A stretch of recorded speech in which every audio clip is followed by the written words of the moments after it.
Now it is the tea break. Since it's Ramadan, too many places are closed already. Yes. So we took our eggs with us. Yes. Two egg each, and we have our tea because we are tea brewed people. it in the morning. Yes, actually we have already our coffee. And Two. some snacks here as well, like peanuts and banana.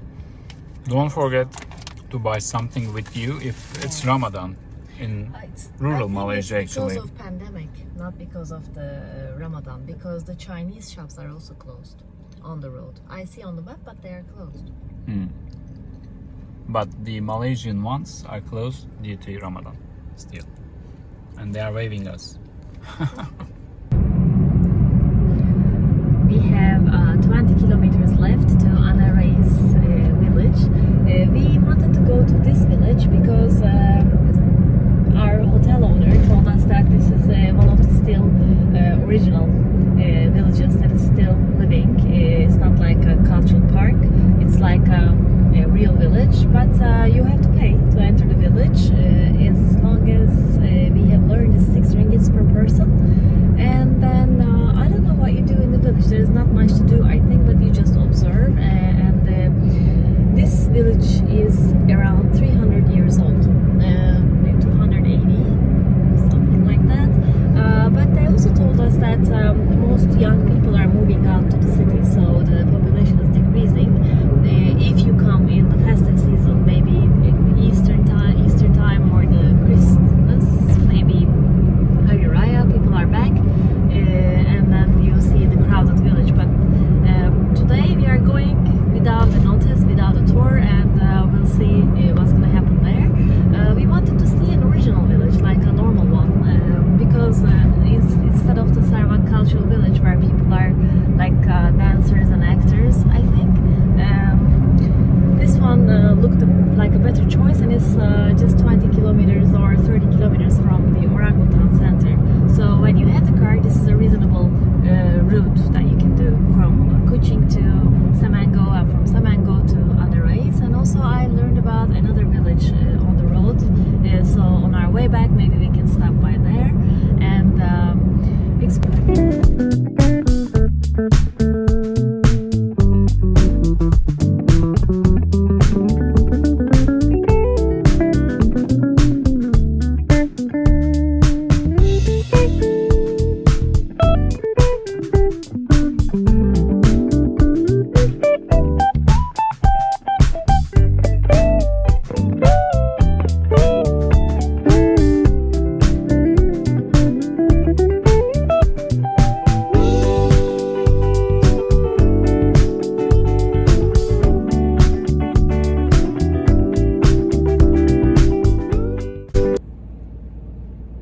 We have arrived to Annah Rais and we don't know what to do because we have no booking, no reservation, no tours. We're just gonna enter the village and we'll say hello.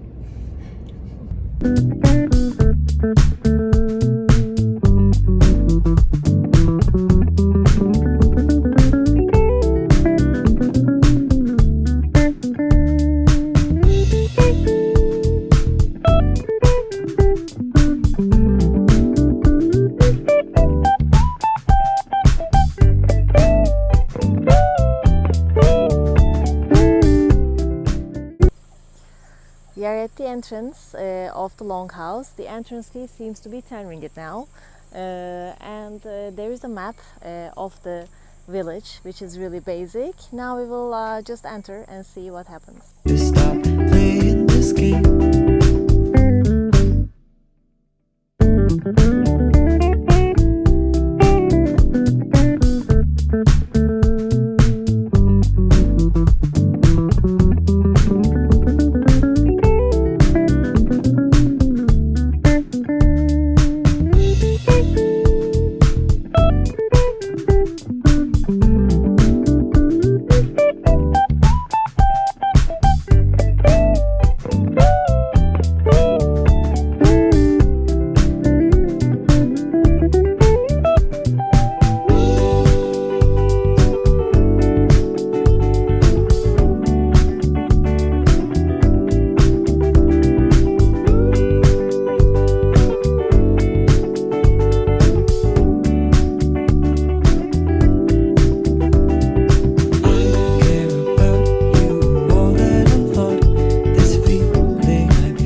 Okay, now we entered the village and we saw a longhouse and homestay. There is also a nice lady here with a shop who is doing tapioca sheets, tapioca crackers, and we're gonna buy them on the way back because they are very, very delicious. And this is basically the house. So it's like a long house, they call it. They make a very long house, and everyone lives in like one room. And then when you open your door, you look, just go out on the same terrace. This is like a wooden, very long wooden house, so that's why it's called a long house. And now we're just seeing how it is. And basically, most of the places are like shops, and they do rice wine, and they do tapioca crackers, and they just interact with you. We met a local guide, by the way, and now we have a cat here. The local guy offered us to take around for 60 ringgits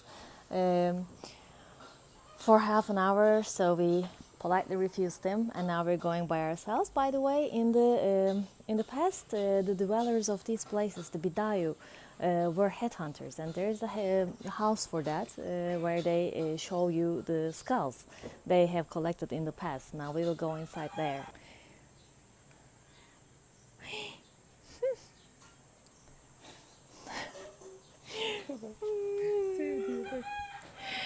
Hey.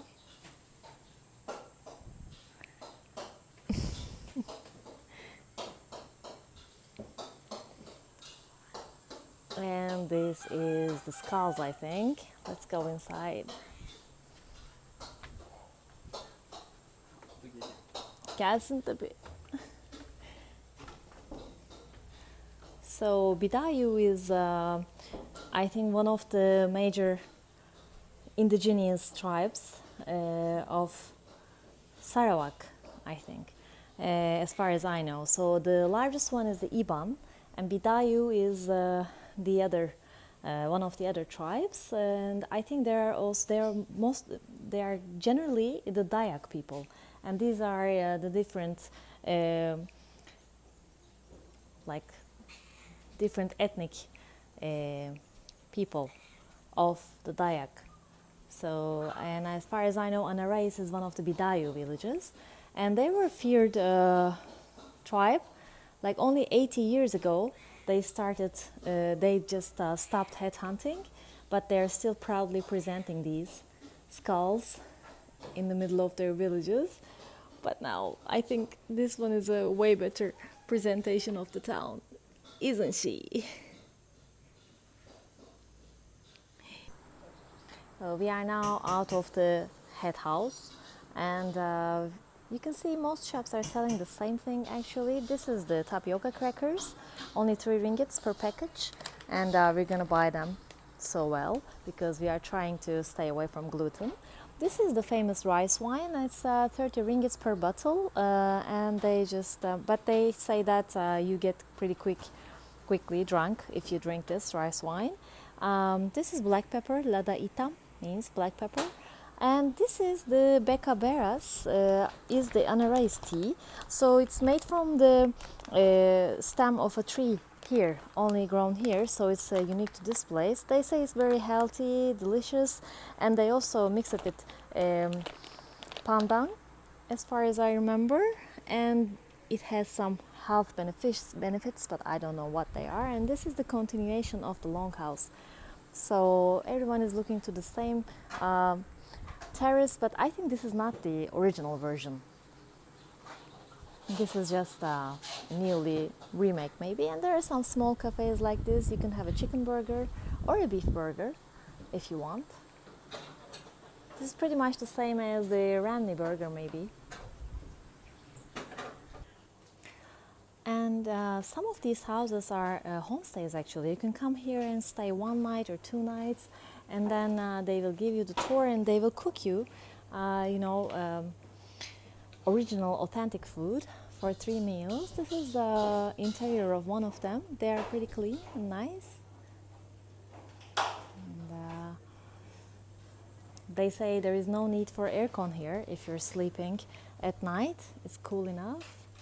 As you can see, small cafes, stuff like this. It looks bad, I know, but it is, as far as I have read on the blogs, they are clean and nice places, and they present you some cultural attractions at night. They make dances and food, and they teach you how to blow the pipe as a weapon, and they take you trekking as well.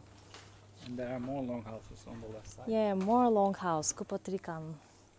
So let's go explore. This is actually a little bit resembling the clan jetties in Penang, but it's no wonder because this is just my thinking, but there are some Hainanese and Hokkien people in Penang and here as well. So some of the immigrants here maybe just taught them this architecture. I don't know, because it really resembles. Oh, cane sugar.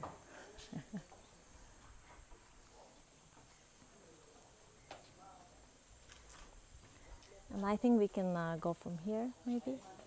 So many cats. So cute cats. Cats.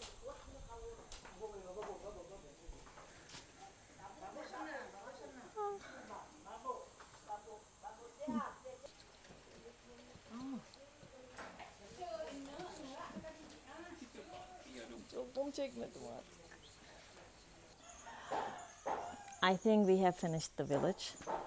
Walking the village takes only 10 minutes, and people are talking to us, having a conversation about what we are doing, and if we are only 2 people, because I think they want to know if we are more, they will, I know, maybe try to open their shops or something, I don't know.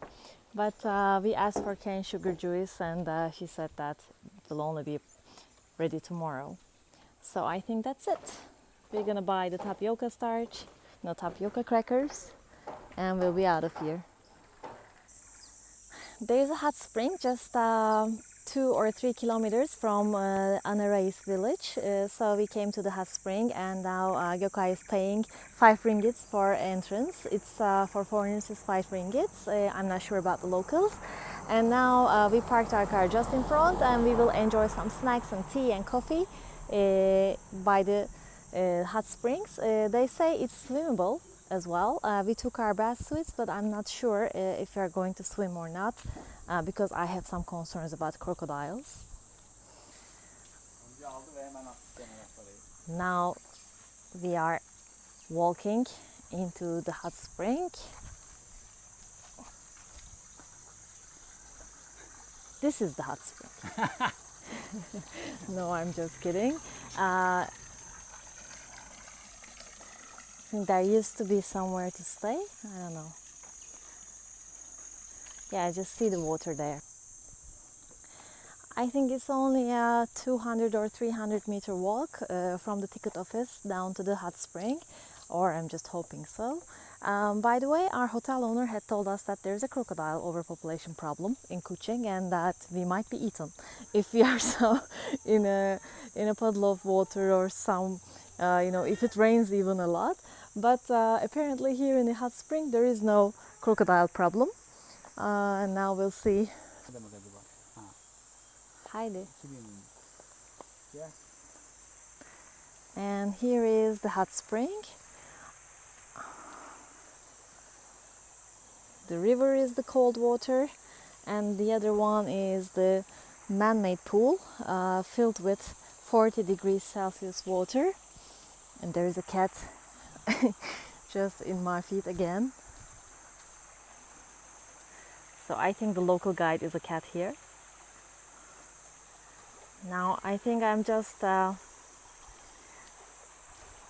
put my feet in the water because it's really crystal clear and looks cool, and the weather is so hot, and that's the hot water.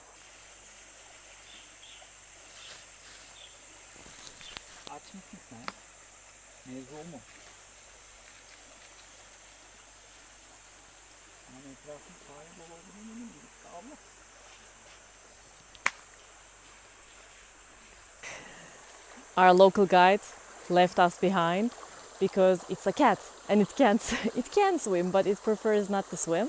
Now we are passing from the river. The water is really, really cold, It feels so nice, and my feet are in the river now. Okay. It's cold, so nice. Gyokai is already there, but I think I will not go into the hot spring.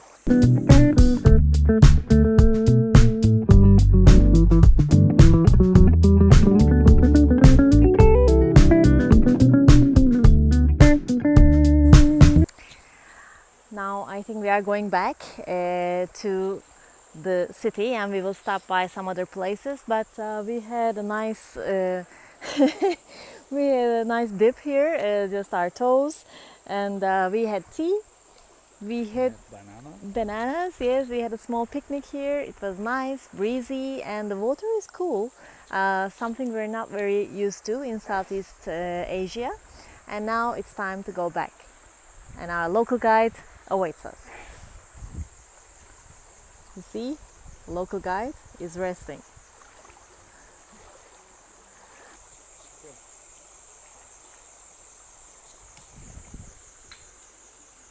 You did it!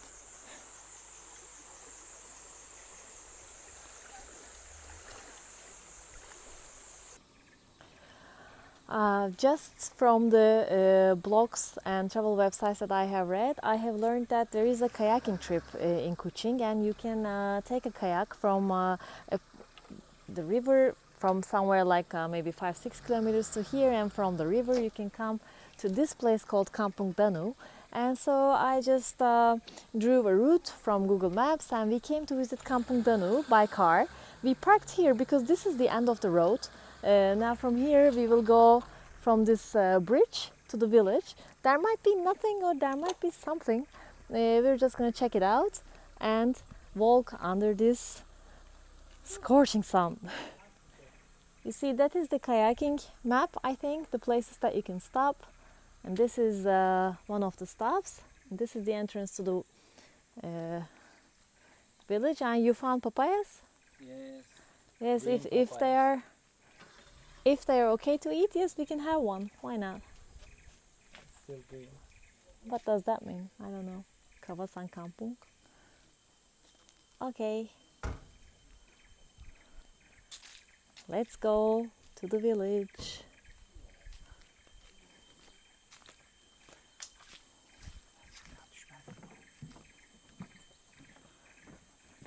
Huh?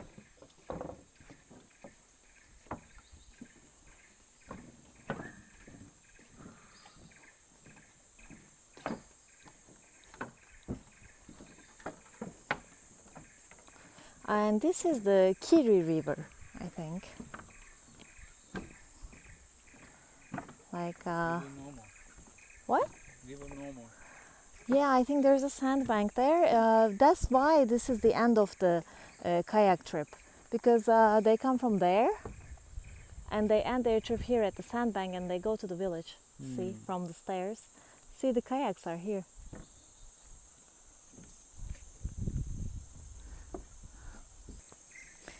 We have absolutely no idea what's waiting for us there, and we are just crossing from a tiny small wooden bridge. You don't see this video in 2 days. Yes. All the time. Or 2 months maybe, because we are lazy, you know, we edit our videos really late. Oops, it's shaking a lot. The colors are overwhelming here. And there's a hornbill statue. Very hot, yes. And this is heading into the village. Let's see where it takes us.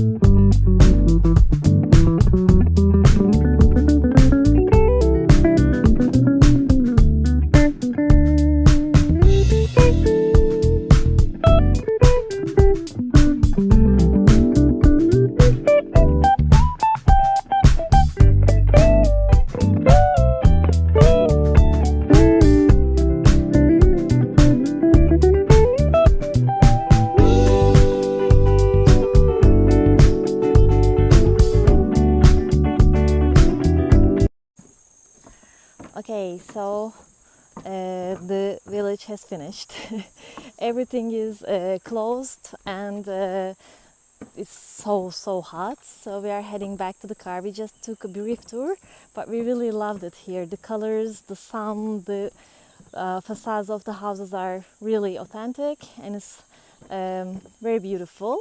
Actually, this place, Kampung Banu, was chosen the best Dayak village four times in a row in the past. Most beautiful village. They were given this award, but I think because of Ramadan or because of the hot sun, there's this sleepy town. No, it's not. And now we are going back to the car and heading back to Kuching, maybe having other stops on the way. After a long drive to Annah Rais village, we came back to the center to have the famous Sarawak Laksa to King Laksa. So the guy who rented his car to us recommended this place, the best laksa in town. This is the Ecom Square. So we came to try it, and we are lucky, even though it's Ramadan, it's open. So our meals has arrived now, and this is the Sarawak Laksa, I think, and it came with a spicy sauce and with lime. Also, this is the Tasty Special. Tasty Special is tea with milk and with coconut sugar. Yes, Tasty means tea with milk, and this is the iced version. So let me show you our dishes now.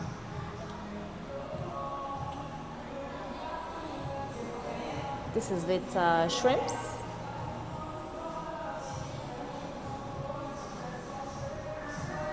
So Sarawak Laksa is completely different than the peninsular Malaysian Laksa. It is cooked with a broth, I think with chicken broth this one, and it's with coconut milk. It has black pepper inside, laksa, tamarind, and laksa leaves. I think there is a leaf called laksa leaves. And this served thing is the sambal sauce, I believe, with lime. And it has chicken meat, noodles, prawns, and some omelette strips inside. It's really delicious, and this is water pressed. maybe, yes. And this is the small plate, which is really filling. After a delicious and hearty meal at King Laksa, we decided to take a look at the Malay kampungs in Sarawak, because it's another cultural experience that we really like. We are very familiar with Malay kampungs. Kampung means village in Malaysian, and on the northern side of the river, there are some Malay kampungs which are still living the traditional village life, and so we're just going to drive through them and explore the riverbanks. We are in Kampung Jackson, and we just pulled over to try some cake lepis, which is the layered cake of Kuching. It's actually very well known all over Malaysia, but I didn't know it was famous in Sarawak. Apparently it is. And there is a place called Bayang Sala on the other side of the river, not the city center, but the northern side of the river. And I saw that most of the tourists are bringing their customers to try the layered cake here. And they say there are 32 versions. I'm not sure we're going to try all of them, but we're going to try some and buy some to see the layered cake. And I really like layered cake, by the way, but I wonder how the Sarawakians do it. So now we will look at the shop to see the different kinds of layered cakes. Hi.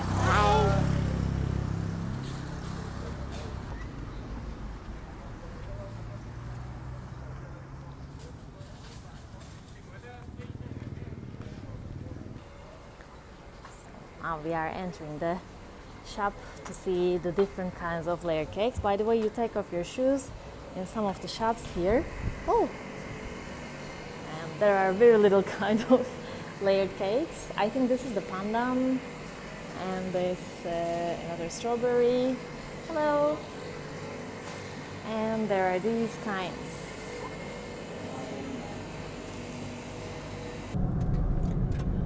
The other side of the river is full of skyscrapers, not skyscrapers but high-rise buildings, and we are just descending into Kampung Jackson again because I wanted to take a video one more time.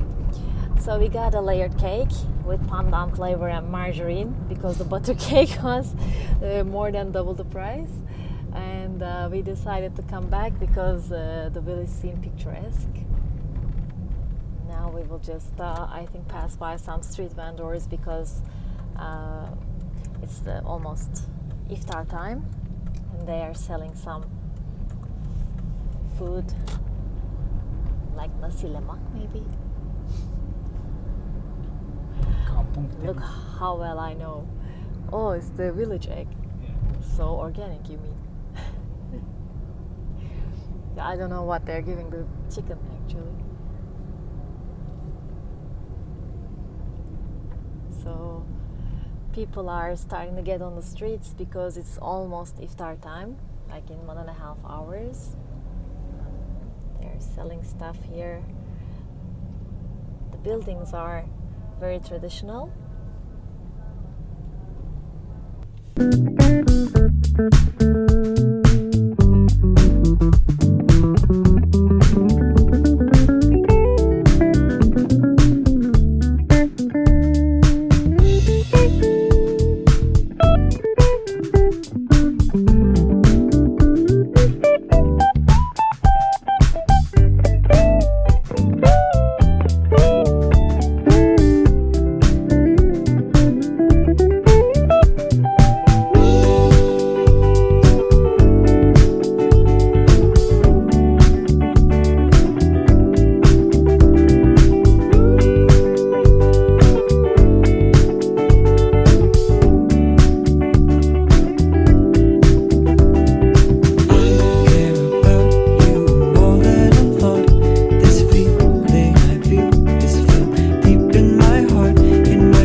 So now we randomly stopped in Kampung Bidayuh.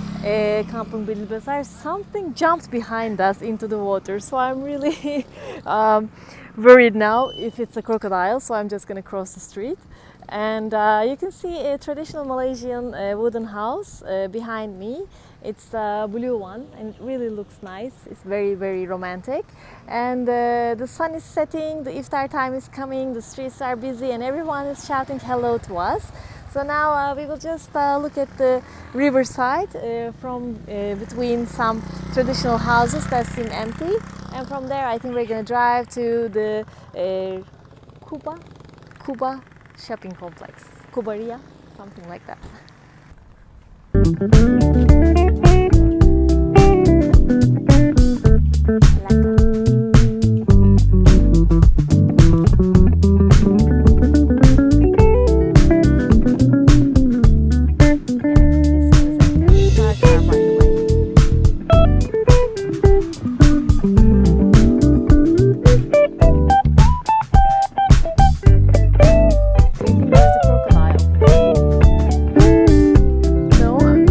Hopefully not.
Kubaria complex. It's just 3 kilometers from the center and it's on the opposite side of the river, but actually it's very close. There's a huge food court here, and most of the Malaysian Muslims are waiting for Iftar time for dinner so that they can break their fasting.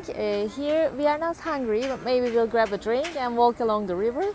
There's a great view, by the way, and we will just walk around, spend the evening here until it's dark, and then head back to the city center.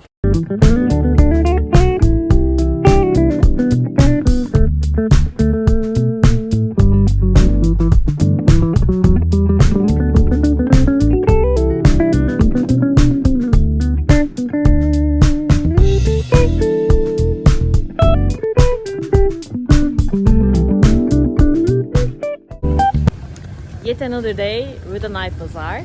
We learned that the night bazaar has moved from Kubaria to Metro City Mall, and we found it because we rented a car today. Now we will wander around and finish the stay with the night bazaar. Night bazaar in Malaysian language is called Pasar Malam. So this is a beautiful Pasar Malam.